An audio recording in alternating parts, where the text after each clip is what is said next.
Hi Coimbatore. ஒரு காலேஜை select பண்றதுக்கு முன்னாடி ஸ்டூடெண்ட்ஸ் அண்ட் பேரண்ட்ஸ் NIRF நீங்க பார்க்குற மாதிரியே இன்னொரு முக்கியமான விஷயத்த நீங்க நோட்டீஸ் பண்ணுங்க. எல்லா காலேஜோட வெப்சைட்ஸ்லயும் அது டிஸ்ப்ளே பண்ணியிருப்பாங்க. NAC, national assessment and accreditation council under UGCங்க.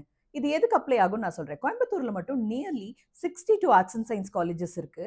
அதுல NAC எப்படி அப்ளை ஆகும் அப்படின்னா, arts and science colleges, autonomous, government colleges, private aided and unaided colleges and colleges affiliated to universities, இதுக்கு எல்லாமே NAC வந்து அப்ளை ஆகுங்க. இங்க எப்படி NAC கேட்டகரைஸ் பண்றாங்கன்னா A++, A+, A, B++ or B, இந்த 4 கேட்டகரியில டெஃபினட்டா எல்லா காலேஜஸுமே அதுல வந்துருவாங்க. அதை பேஸ் பண்ணி உங்களோட செலெக்ஷன் ப்ராசஸ் இருக்கலாம். அப்கமிங் வீடியோஸ்ல நான் டெஃபினட்டா எப்படி அதை கேட்டகரைஸ் பண்றாங்க, ஸ்டூடெண்ட்ஸோட கிளாசிஃபிகேஷன் எப்படி இருக்குங்கிறத நான் ஷேர் பண்றேன். இந்த வீடியோவை சேவ் பண்ணி ஃப்ரெண்ட்ஸ்க்கு ஷேர் பண்ணுங்க. பாய்.